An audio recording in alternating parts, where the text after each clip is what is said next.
Siempre Venezuela. 2 horas de información, noticia, cultura, música y la presencia de la migración venezolana en el mundo. A partir de este momento, Venezuela siempre, siempre Venezuela. Bueno, el tema, volver a la esencia con swing latino. Esta gaitica pues nos permite iniciar así este programa de Venezuela siempre, siempre Venezuela en la tarde de hoy. Como siempre, llevándole a ustedes información, comentarios, noticias, música, entrevistas, todo lo que tiene que ver con Venezuela y su migración a lo largo y ancho del mundo. Lo hacemos con mucho cariño y mucho respeto para todos ustedes a través de esta señal. 5 emisoras, 4 en Colombia, una en Aruba, que se enlazan para llevarle a ustedes toda la información relativa al programa Siempre Venezuela. Y esto también lo hacemos a través del Facebook Live, que nos permite llegar a cualquier parte del mundo, y también nuestras redes sociales que nos permiten multiplicar el mensaje en Facebook, en Instagram, en Twitter, también en nuestra página web siemprevenezuelaweb.com y nuestro contacto a través de YouTube Siempre Venezuela.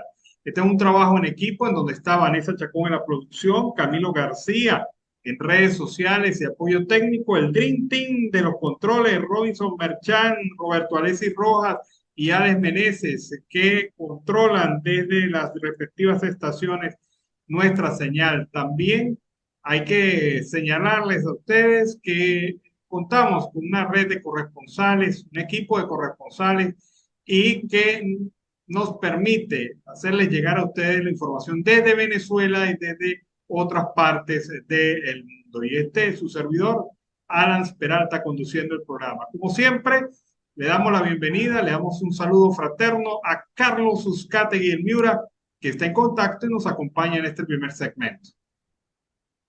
Muy buenas tardes, Alan Peralta, y por supuesto a la audiencia del programa Siempre Venezuela Radio. ¿Cómo estás? ¿Cómo te sientes? Bueno, bastante positivo, pero fíjate, hoy la noticia principal, a mi juicio, es el informe de Incovi sobre las condiciones de vida en Venezuela. Incovi ha presentado sus cifras hoy y bueno, de alguna manera se reflejan una reducción de la pobreza extrema en Venezuela por primera vez en 7 años. Dice la encuesta de condiciones de vida en COVID de este año presentada por la Universidad Católica Andrés Bello, que su principal hallazgo es que la pobreza disminuyó de 65,2% a 55,5%. El estudio fue presentado por Luis Pedro España, exdirector de Investigaciones Económicas y Sociales de la UCAP, y Anicia Freites, geógrafa experta de estudios de población y coordinadora de ENCOVI. Venezuela, según Luis Pedro España, ha regresado a los niveles de pobreza del 2018. ¿Cómo analizas e interpretas esto, Carlos? Alan, hay una forma muy sencilla de verlo y no estructural, sino lo que está pasando.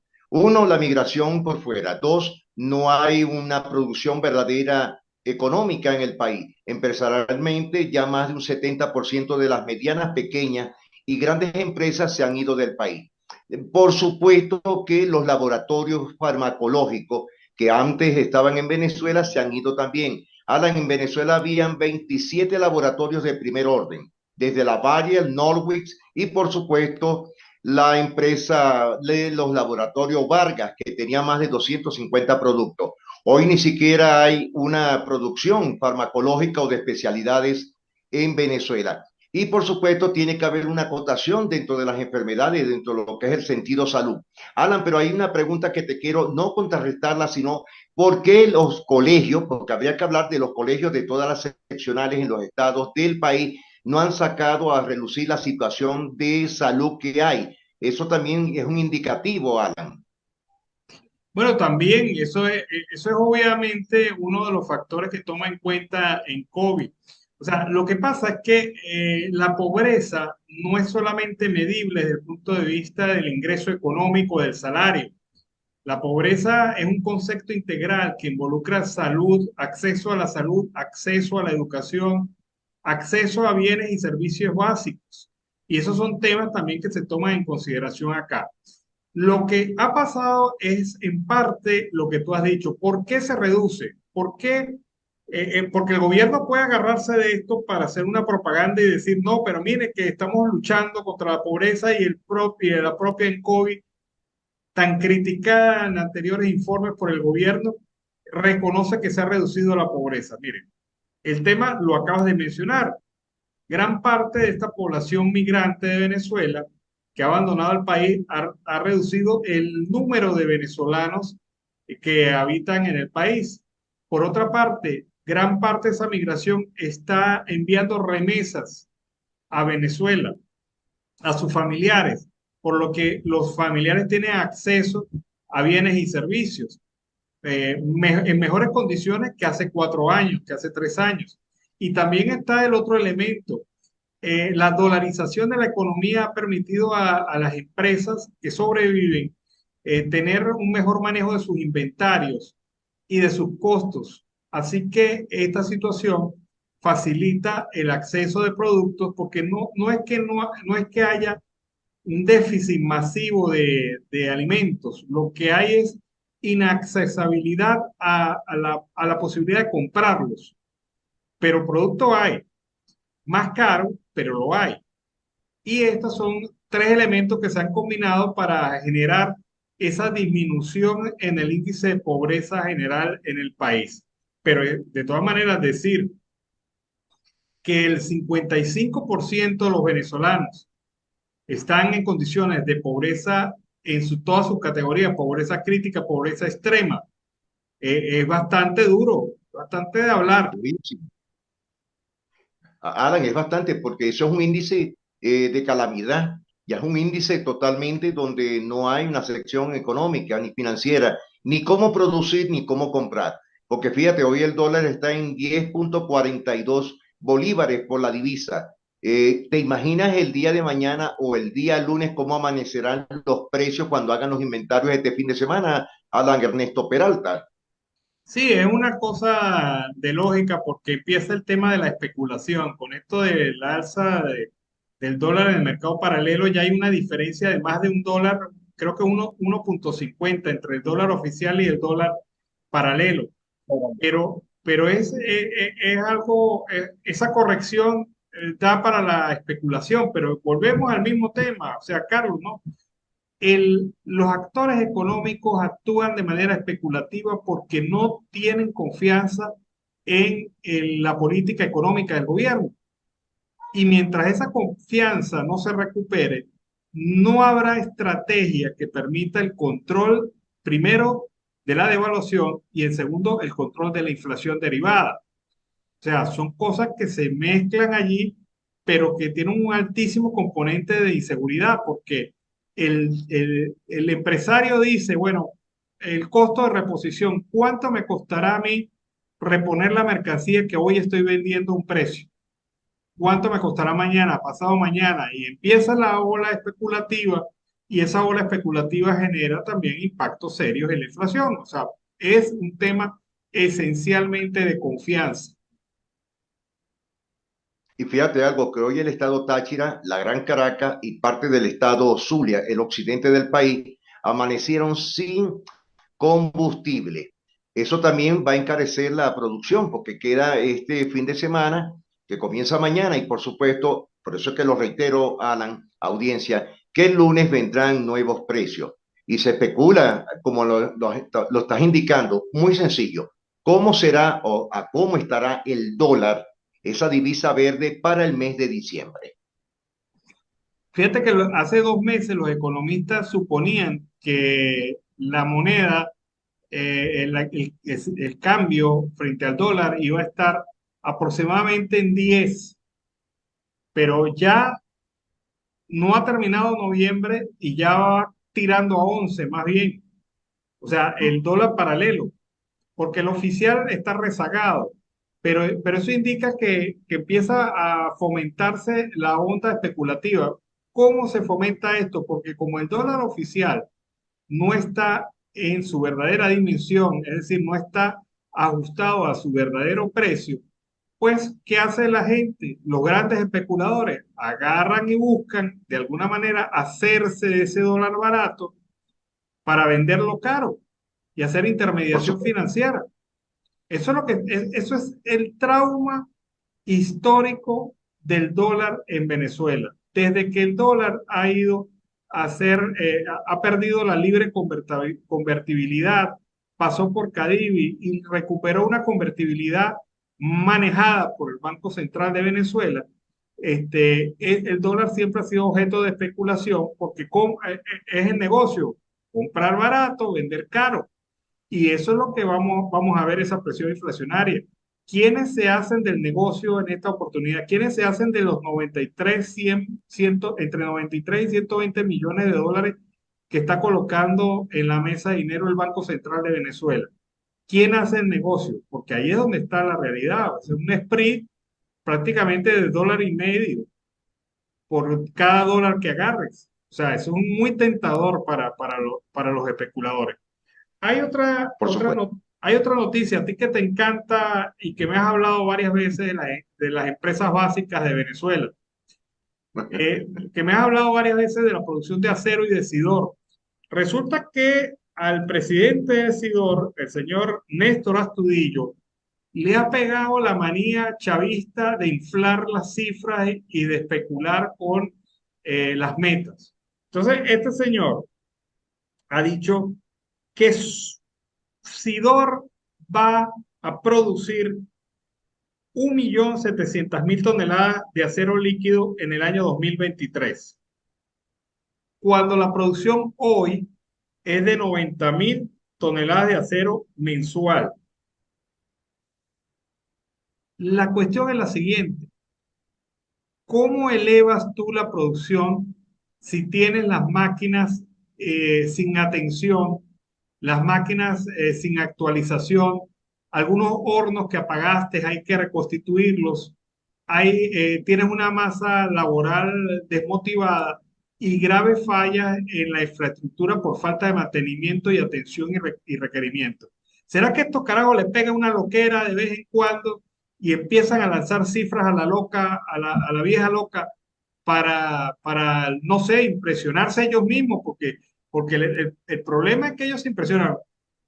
Fíjate lo que pasó con Tarek El Alzamí. 1,5 millones de barriles de petróleo para este año era la meta y no llegamos sino a 400.000, casi 500.000 barriles diarios. Y ahora sale este señor a decir que va a producir 1.700.000 barriles, 1.700.000 toneladas métricas de acero líquido al mes, cuando apenas estamos en 90.000 toneladas métricas. O sea, de verdad que es una barbaridad, un exabrupto de dimensiones olímpicas. Yo no sé quién quiere ganarse el premio de la mentira más sostenida del año. Se tendrá que debatir. Alan, me tocaste un tema que me encanta, industrias básicas y sobre todo del Estado Bolívar. Voy a referirte a algo muy rápido. Para volver, y tocaste un tema que es el preciso. Alan, ¿tú sabes cuánto costaría hacer, realizar o volver a recapturar las chimeneas de Cerro Bolívar? Años. Y esos son millones de dólares. Porque ya esas chimeneas, Alan, están dañadas totalmente. El enfriamiento las hace totalmente como un column, es decir, como un hierro dulce, que tú sabes lo que es, como una chatarra, porque ya son una chatarra. No van a poder. ¿Dónde está el ferrocarril que transporta el hierro en bruto? ¿Dónde está Bregaperas del Occidente, que es donde ellos ensamblan? Es decir, ni Alcalza, ni Ferrequiteras, ni por supuesto Bregaperas. Es decir, eso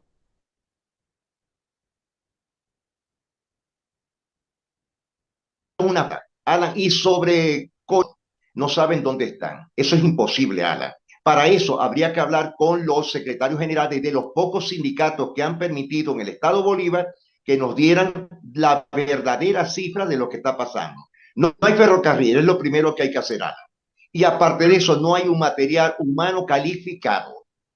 Bueno, la verdad verdadera, según los trabajadores, y te lo voy a comentar, ya ellos dicen cuál es la verdad verdadera. Dicen, Sidor produce apenas 5% de su capacidad, 5%. Ha dicho también la gente, los trabajadores, que entre enero y octubre de este año se produjeron 199.470 toneladas métricas. Ojo que la meta que ha fijado el presidente Astudillo es de 1.700.000 toneladas métricas. Y que para el primer semestre del próximo año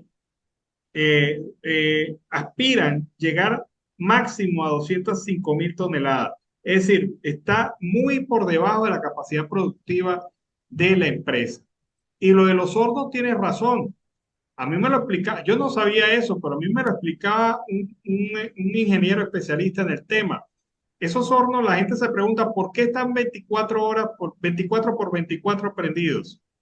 Porque esos hornos están recubiertos por una arcilla especial pirocerámica Especial. que se mantiene a esa temperatura. Cuando tú le bajas la temperatura por un apagón, ¿qué generas? Que al bajarse la temperatura, esa arcilla se quiebre, se vuelve inútil. Y, Totalmente. y para poder recuperar eso tienes que limpiar primero el horno, extraer la vieja arcilla y rellenar con una nueva arcilla y con un proceso gradual de calentamiento que dura incluso semanas. Pero por eso es que es muy bravo, muy difícil cuando en una empresa siderúrgica se decide apagar un horno, porque esto significa pérdidas Pero multimillonarias para la empresa. y aparte de eso, Alan, para culminar el tema de los hornos en Sidor, en Alcázar, en toda esa zona, son turnos de 24 horas, es decir, son 4 turnos diarios, mañana, tarde, noche y madrugada, y así sucesivamente. Y tienen años que no saben lo que es hacer más de un turno. Sí, es una cosa de verdad imposible que forma parte de esta novela de realismo mágico que todos los días el chavismo construye en Venezuela. Yo creo que Gabriel García Márquez estaría penado aquí en Venezuela, estaría penado diciendo, pero ¿cómo no se me ocurrió esa historia tan absurda? ¿Cómo no se me Usted ocurrió vino hablar con la lengua picante. claro, mira, el Gabo estaría, bueno, el Gabo vivió en Venezuela un tiempo, pero el Gabo estaría asombrado con la capacidad inventiva y mentira que tiene el régimen en las historias que cuenta todos los días en todos los ámbitos. Porque parece que no hay ámbito en donde no haya una mentira metida del gobierno. Bueno, las primarias, Carlos, de la oposición, se nombró la comisión electoral de estas primarias y Juan Guaidó tuvo una posición sobre este tema. Vamos a ver la posición de Guaidó y luego comentamos. Buenas noches, quería hoy conversar y poner en perspectiva lo que ha sido la designación, el nombramiento de una Comisión Nacional de Primarias. Muchos han hablado de la unidad, de la dispersión que existe o incluso algunos cuestionando si la hay o no. Esto viene a colocar las cosas en su lugar, a decirles a ustedes que los hemos escuchado, que es necesaria la unidad para enfrentar al régimen y que la vamos a consolidar, con ustedes también, en primarias. Vamos a reunificar a toda una sociedad que es diversa, que es distinta en ocasiones, pero que tiene un propósito: recuperar su país, reunificar a la familia, mejorar Venezuela. Así que esto es un paso en positivo para lograr esa herramienta que en el pasado ha demostrado solamente enfrentar al régimen, sino también derrotarlo. No solamente en el 2015, en Barinas recientemente y antes, cuando lo hemos logrado. Así que seguimos adelante. Ahora vienen retos importantes: el acuerdo integral, el reinicio potencial de la negociación y sobre todo lo más importante, permanecer en las calles exigiendo nuestros derechos. Así que saludos a todos, buenas noches y que Dios los bendiga. Bueno, era Juan Guaidó anoche, precisamente lanzaba este mensaje. Pero esa comisión electoral de la primaria es una tremenda comisión porque hay personas, hay personalidades muy notables: Mildred Camero, está Rafael Arraiz Luca, están otros venezolanos de altísimo perfil, altísimo nivel, y obviamente pues esto debe transmitir seguridad y tranquilidad a los actores, a los que vayan a participar en este proceso. Alan, tú sabes que hay un punto que es la unidad. Estoy de acuerdo totalmente porque sería la única manera de hacer la guerra electoral o la guerra política dentro de lo que es el factor Venezuela. Ahora, ¿cómo quedarán los restantes candidatos que no quieren ir con la unidad? Se plegarán, pero como lo dijiste, allá hay personajes que son connotados, Alan, son personas de credibilidad, pero el grave problema, y tú lo sabes muy bien, es que hay muchos dirigentes que hoy día no tienen esa credibilidad.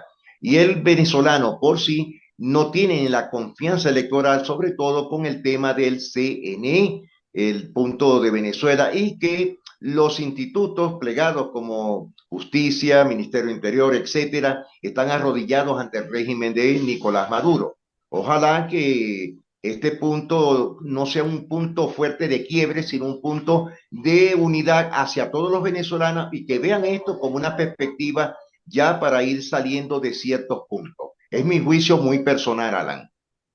Bueno, te voy a contar algo.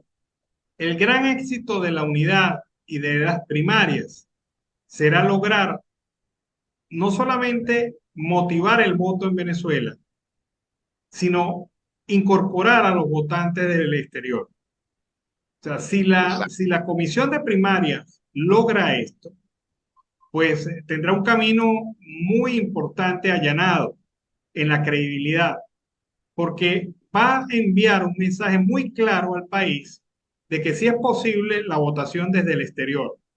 Y es una cifra nada despreciable, más de 4 o 5 millones de votantes, no de migrantes, de votantes venezolanos que se encuentran en el exterior.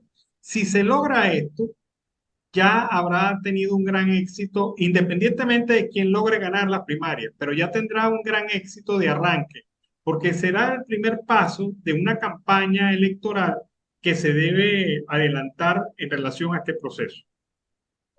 Sería magnífico, fabuloso ver de nuevo a nuestros votantes sufragar, Alan, porque hay una gran mayoría que ya cumplió mayoría de edad en el exterior. Es decir, ¿qué habría que hacer para inscribir esos jóvenes ante el registro electoral venezolano desde un punto de vista en otro país? Y por supuesto, los venezolanos que he oído ya varias quejas donde dice, votaron por mí en tal sitio, votaron por mí en tal sitio. Es decir, si votaron en los sindicatos, que también tienen que ver mucho con el CNE, imagínate tú directamente con el sufragio nacional. Pero estoy totalmente de acuerdo con esa posición, Alan Peralta, porque sencillamente sería restablecer un orden democrático dentro del factor venezolano. Bueno, y fíjate que hay iniciativas interesantes. El Partido Ciudadanos de España ha dicho Sí. que ellos están dispuestos a apoyar las primarias de Venezuela, colocando ellos mismos centros electorales para la votación el sufragio de los electores de España. Sí, señor. Y entiendo yo que dentro del Partido Colombiano Centro Democrático hay también la misma posición de montar ellos, ser los garantes de los centros electorales donde los venezolanos irían a ejercer su derecho al voto para las primarias. Es decir, hay una estrategia que empieza a asomarse de organizaciones políticas internacionales que estarían prestas a darle el apoyo necesario a las primarias en el exterior. Y esto a mí me parece fundamental porque, insisto, si la comisión de primarias logra que se vote en el exterior, sería como decirle al Consejo Nacional Electoral, usted no puede inventar una excusa porque nosotros lo logramos y ustedes lo pueden lograr también. Entonces, bueno, ahí queda el tema, Carlos. Nos queda pendiente para seguirlo ampliando en la próxima edición. Perfectamente. Y estoy de acuerdo con ese tema contigo, Alan, totalmente. Y sé que muchos de las audiencias que nos están escuchando a esta hora están de acuerdo con este tema. Bueno, vámonos a la pausa comercial y musical del momento. Y al regreso vamos a tener a Uriel Burgos, locutor profesional, especialista en radio y televisión, conversando sobre su experiencia profesional y migratoria en el segmento de entrevista de Siempre Venezuela. Vámonos a la pausa comercial y musical del momento. Vamos a escuchar ahora en estreno a nuestra corresponsal María Galindo, Beatriz Galindo, desde los Estados Unidos con su reporte sobre la migración y Venezuela siempre, siempre Venezuela. Veamos. Hola Alan, Carlos, ¿cómo se encuentran? Para mí un gustazo compartir con ustedes a través de Siempre Venezuela Radio y por supuesto con toda la audiencia de este programa. A partir de hoy estaré con ustedes compartiendo desde Miami las noticias vistas desde CIMA 360 y hoy por supuesto no podemos pasar por alto los resultados electorales en territorio estadounidense a propósito de las elecciones de medio término que se realizaron este martes 8 de noviembre. Tras las elecciones que se llevaron a cabo este martes, los republicanos y demócratas mantienen una lucha feroz e incierta por el control del Congreso de Estados Unidos. Hasta el momento faltan muchos resultados oficiales. Es por ello que el Partido Republicano recuperaría el control de la Cámara de Representantes según proyecciones, pero hasta ahora no hubo ola roja a favor de los republicanos, algo que algunos aventuraban. Según la cadena estadounidense CBS, los republicanos se perfilan como mayoría en la Cámara Baja del Congreso. Solo necesitan ganar 5 escaños que están ahora en manos demócratas para recuperar el control. Actualmente hay un empate 50-50 en el Senado que rompe la vicepresidenta Kamala Harris, quien tiene derecho a votar en la Cámara Alta cuando se presenta este tipo de situaciones. Cualquier cambio puede desequilibrar la balanza y hay carreras muy disputadas en Arizona, Nevada, Wisconsin y Georgia. Ahora vamos a pasar con otra información que tiene que ver con todo esto que está sucediendo con las elecciones y lo que piensa hacer el estado de Florida, que es prohibir tratamientos médicos transgénero para adolescentes. A los niños transgéneros en Florida se les prohibirá recibir hormonas o someterse a cirugías para tratar la disforia de género, según una regla aprobada el viernes por funcionarios médicos estatales a instancias del gobernador republicano Ron DeSantis. Las juntas médicas de Florida votaron el viernes a favor de una regla que prohibirá a los médicos brindar tratamientos o cirugías de afirmación de género a pacientes menores de 18 años. Esto lo dijeron los informes de los medios de comunicación. Asimismo, la medida que entrará en vigor después de un periodo de 3 semanas para comentarios públicos impedirá que los médicos del estado sureño realicen cirugías de reasignación de sexo en menores o le receten medicamentos, incluidos bloqueadores de la pubertad, como parte de un curso de transición de género. Y vamos a seguir con más información que tiene que ver con Venezuela, pero que sucede más allá de las fronteras. Y es que los migrantes venezolanos que están varados en México se encuentran en un limbo. Esto porque están sin dinero, sin comida, ni dónde pasar la noche. Cientos de migrantes venezolanos se quedan varados en México tras ser expulsados de Estados Unidos por el gobierno de Joe Biden. La mayoría ha pasado por el tapón del Darién, un tramo selvático, ya todos saben, peligroso, que conecta Centro y Sudamérica, donde estuvieron expuestos a todo tipo de peligros, incluidos los traficantes de drogas, el crimen organizado y abusos sexuales. De acuerdo con los datos del Servicio Nacional de Migración de Panamá, más de 200.000 personas han cruzado el Darién entre el 1 de enero y el 22 de octubre de este año. El 71,8% son venezolanos. El resto son nacionales de una treintena de países americanos, africanos y asiáticos. El canciller mexicano Marcelo Ebrard anunció que Estados Unidos había deportado a 1.768 venezolanos a México en la primera semana bajo la nueva política. Más venezolanos de lo habitual de que llegan a la frontera sur, también solicitando refugio en México en lugar de continuar. Esto es lo que ha dicho el canciller mexicano. Y seguimos con más información. Esta vez tiene que ver con el caso de Alex Saab, porque los fiscales aquí estadounidenses presentaron un documento que desmiente, varios documentos, escuchen bien, varios documentos que desmienten su condición de diplomático. La Fiscalía norteamericana descubrió que los abogados de Alex Saab presentaron documentos forjados ante el tribunal que encabeza el juez Robert Escola. El documento que presentaron fue la supuesta Gaceta Oficial donde se habría publicado su designación como enviado especial. Presentaron un documento que decía ser la Gaceta Oficial Extraordinaria número 6373 del 26 de abril de 2018, en donde se incluye una supuesta resolución del Ministerio de Relaciones Exteriores para designar a Alex Naim Saab Morán como enviado especial del Gobierno de la República Bolivariana de Venezuela con amplias atribuciones. Amigos, esta es toda la información que tenemos de momento para todos ustedes, para Siempre Venezuela y toda la audiencia. Recuerden que si quieren tener más detalles de estas noticias, pueden ir a nuestra página web, cima360news.com. Bueno, fue el reporte de Beatriz Galindo para Siempre Venezuela. Le damos la bienvenida. Bueno, fiesta en el Orsa, nada más y nada menos que un tema que es insignia de la música tradicional venezolana. Y me parece bastante propicio esto de fiesta en el Orsa para comentarles que el poeta venezolano Rafael Cadenas ha obtenido el premio Miguel de Cervantes de la lengua española. Hoy se ha anunciado eso formalmente, así que Cadenas pasa a formar parte de la buena cantidad de artistas y también de novelistas y poetas venezolanos que han obtenido premios internacionales en los últimos años. Así que enhorabuena para Venezuela, una buena noticia.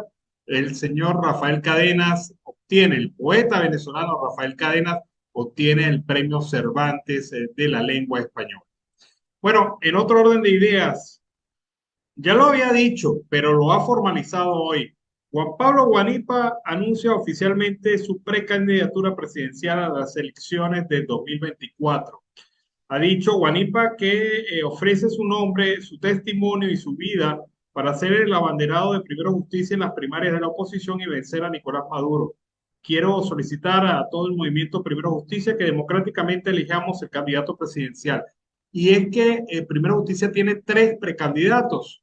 Carlos Cariz, está el señor Juan Pablo Guanipa y está también el señor Capriles Radosky. Así que, bueno, va a ser difícil escoger entre ellos 3 el candidato de Primera Justicia, pero bueno, es un proceso interno que debe celebrarse y que seguramente va a definir posiciones.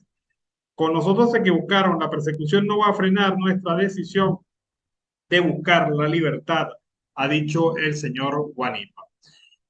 Hay preocupación en Venezuela y hay preocupación por el tema de la fiebre tifoidea que está viviendo el país, según lo denuncia el diputado José Trujillo de la Asamblea Nacional Legítima. Escuchemos cuál es su visión sobre este tema. Hoy estamos atentos a una enfermedad que se está viendo con mucha frecuencia, que es una enfermedad reemergente, porque tenía mucho tiempo que no se veía. Son enfermedades que se ven exclusivamente en países pobres. Estamos hablando nada más de la fiebre tifoidea, que se caracteriza por una bacteria que específicamente actúa en humanos, que es la Salmonella typhi, y que va a producir fiebre, dolor de cabeza, trastornos gastrointestinales, con diarrea, con sangre, y que fácilmente puede coartarse con el tratamiento médico. Sin embargo, las medidas preventivas son las más adecuadas. Lavado de las manos antes de comer, lavado de las manos después de ir al baño, limpieza de las frutas, no comer fruta directamente sino hacerle su aseo y no tomar sustancias o infusiones que sean con hielo, que no tengan la previsión de ser con agua potable o en su efecto que esté hervida. Con estas medidas preventivas podemos salir adelante en esta enfermedad que ya está apareciendo en la ciudad de Caracas y Valencia y que es muy fácil que ocurra en Aragua debido a los fuertes movimientos de tierra, debido a las lluvias. Radio Asamblea Nacional es noticia.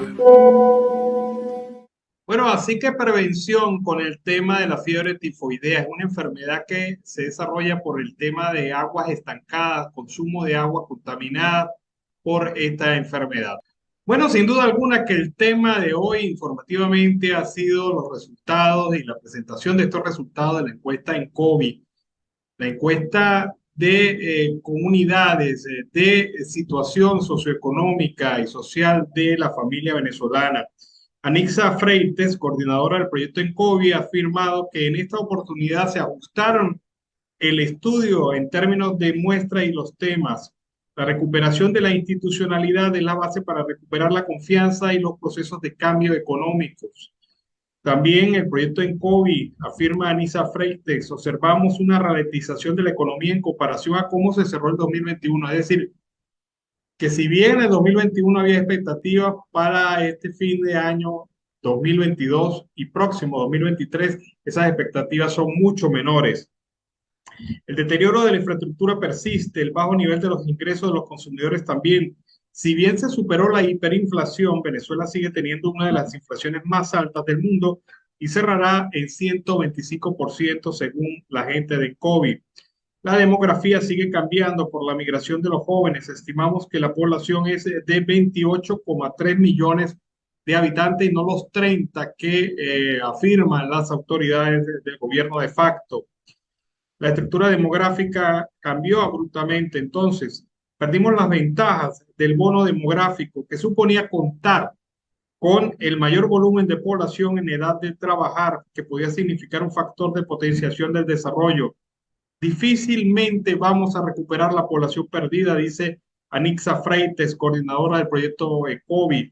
No es probable que se produzcan flujos de retorno de una magnitud cercana al éxodo ocurrido. En el tema educativo volvemos a la presencialidad, pero con menos estudiantes. Se estima en 1,5 millones el volumen de niños que permanecieron fuera del sistema educativo en el periodo 2021. Se registró una leve recuperación de la población de 18 a 24 años inscrita en las universidades. Las madres aparecen como los pilares del proceso educativo en el hogar. Indagamos sobre salud. Hay una recuperación en el reporte de problemas. Estamos volviendo a un nivel de 20% de la población reportando algún tipo de enfermedad. Es similar al reporte del 2019. Se redujo la brecha de género en la búsqueda de atención y 9 de cada 10 venezolanos buscan la atención de un médico. Sigue creciendo el número de personas que buscan ayuda médica en un farmacéutico y disminuye el uso de servicios públicos y se encarece la atención. Aumentó de 10% la población que dice tener seguro médico. En el 2021 era de 3%. La población emigrada se va mostrando menos joven. Constituyen mayoría los migrantes de 30 a 49 años, cuando en 2017 estaba representado por el grupo de 15 a 29. La mitad de los migrantes de 2017 tenían una educación universitaria y eso ha venido disminuyendo en el tiempo. Algunos de los resultados de la encuesta en COVID y habla de la realidad de un país que ha perdido mucho de su capacidad productiva con la migración. Así que ese es otro tema, responsabilidad del régimen de facto, responsabilidad del chavismo. Vamos a ver en este momento otro reporte informativo. En esta oportunidad se trata del reporte de la periodista Beatriz Galindo, la periodista que nos señala a través de Siempre Venezuela la situación del país, la situación de Venezuela desde la costa oriental del lago. Veamos. Gracias por el pase en los estudios. A esta hora de la mañana les reporta a todos ustedes Rixia Navarro desde la costa oriental del lago, estado Zulia, Venezuela, para nuestros colegas y amigos de Siempre Venezuela. Queremos hacer mención sobre este seguimiento que estamos llegando por las fuertes lluvias que azota todo el territorio zuliano, costa oriental del lago, específicamente municipio Lagunillas, municipio Simón Bolívar. Las autoridades competentes están alerta sobre esta situación climática de las fuertes lluvias que se presentan. En el municipio de Lagunillas, las zonas que se están viendo afectadas del sector El Menito y parte del sector Tasajera. Sin embargo, los habitantes han denunciado lo que ha sido el cauce del río Tamare que conecta el municipio de Lagunillas con el municipio Simón Bolívar. Sin embargo, debemos destacar que las autoridades, tanto el alcalde del municipio de Simón Bolívar como la autoridad del municipio de Lagunillas, se han han colocado a la disposición para llevar un seguimiento de esta situación que se está viviendo. Cuerpos de seguridad de ambos municipios también se han presentado en situación de alerta por la crecida del río que está ubicado en el sector Tamare.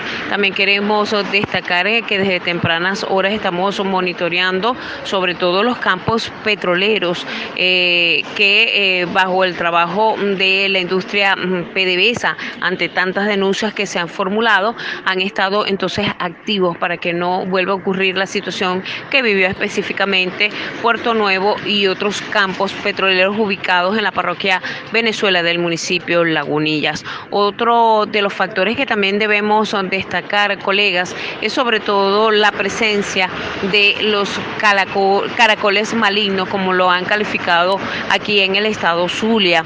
Y es que tanto los representantes de ambiente como todos los cuerpos de seguridad están haciendo una campaña de alerta por la situación que se ha presentado en denuncias de la presencia de estos caracoles, por lo que se le extiende el llamado inclusive a la comunidad en general que tome las precauciones mientras los organismos competentes verifican las zonas para poder actuar de manera inmediata, y están montando cerco por la presencia de estos caracoles. No podemos hablar de zonas donde se ha presentado específicamente porque, lamentándolo mucho, ante esta llegada de las lluvias, nos hemos mantenido al pendiente de todo lo que pueda ocurrir. Sin embargo, resaltemos que ante la humedad que se presenta, se da a conocer ante la superficie estos caracoles. Nos reportaban desde el sector El Danto, inclusive, y de Fabricio Ojeda, por representantes de Protección Civil, que los miembros o los conocidos caracoles malignos se encuentran en esta zona. Sin embargo, la evaluación la está llevando a cabo Protección Civil conjuntamente con Ambiente del municipio Lagunillas para poder verificar, así como otros municipios de la costa oriental del lago. Esta es la información que tenemos hasta estos momentos. Reportó para todos ustedes desde la costa oriental del lago, estado Zulia, municipio Lagunillas, Venezuela, Rixia Navarro. Bueno, fue Rixia Navarro con su reporte desde la costa oriental del lago en Venezuela. Y trabajadores del Consejo Nacional Electoral protestaron en la sede del Poder Electoral en la Plaza Caracas para solicitar ser recibidos por el presidente de este organismo, el señor Pedro Calzadilla. Veamos. Trabajadores del CNE están protestando este miércoles. ¿Nos da su nombre, por favor? Enrique José Cedeño, secretario nacional del Sindicato Único de Trabajadores del Consejo Nacional Electoral. ¿Por qué están protestando hoy a las puertas del CNE? Estamos protestando para exhortar al presidente del Consejo Nacional Electoral, por favor, que acate, que reciba el sindicato en la solicitud de audiencia y que resuelva los problemas que hemos presentado por escrito que está padeciendo la familia cenista a nivel nacional. ¿Cuáles son esos problemas, Luis Villamizar, secretario de Reclamos? ¿Cuáles son esos problemas? Los problemas, la falta de HCM, de medicamentos, de reembolso y de un salario justo para toda la población ceneísta. ¿Qué pasa con el seguro? No existe. Lamentablemente no existe, aproximadamente hace 4 meses, y tenemos muchos compañeros que tienen varias patologías y no tienen cómo cubrirlo, porque sus reembolsos no les han sido tampoco cancelados para poder seguir cumpliendo con su tratamiento. ¿Cuántos trabajadores laboran están en el CNE? 8.500, aquí en Caracas tenemos 3.000. Ok, hoy están pidiendo una nueva audiencia, de nuevo. Bueno, estamos exhortando al presidente, por favor, que nos dé respuesta a lo que hemos introducido a través por correspondencia sobre esta solicitud de audiencia y que le dé respuesta a la solución de los problemas. Bueno, y los trabajadores del Consejo Nacional Electoral también salen a protestar y a exigir lo que piden todos los trabajadores en Venezuela: salarios dignos, respeto a la estabilidad laboral y, sobre todo, respeto a la contratación colectiva que incluye los beneficios en el tema de salud. Con esta información nos despedimos, terminamos nuestra edición meridiana de Venezuela Siempre, Siempre Venezuela. Como siempre, este es un trabajo en equipo en donde ha estado Vanessa Chacón, la parte de producción, Camilo García en redes sociales y apoyo técnico. También en este momento Alex Meneses desde La Voz de la Gran Colombia, y este es su servidor, Alan Peralta, acompañado de un equipo de corresponsales en Venezuela y en otras partes del mundo. Nos despedimos hasta la tarde. Recuerden nuestra próxima edición a las 4, hora Colombia, de Venezuela Siempre, Siempre Venezuela. Siempre Venezuela. Es un programa que te brinda las mejores noticias, comentarios, análisis, entrevistas y música. Información sin censura, en la voz de los protagonistas. Todo un equipo de producción de primer nivel. Siempre Venezuela. Lo encontrarás en las radios de tu preferencia. O si no, visítanos en nuestras plataformas digitales. Siempre Venezuela Radio. En Instagram, Facebook y Twitter. De lunes a viernes le decimos lo que en Venezuela prohíben. Porque somos Venezuela siempre, siempre Venezuela.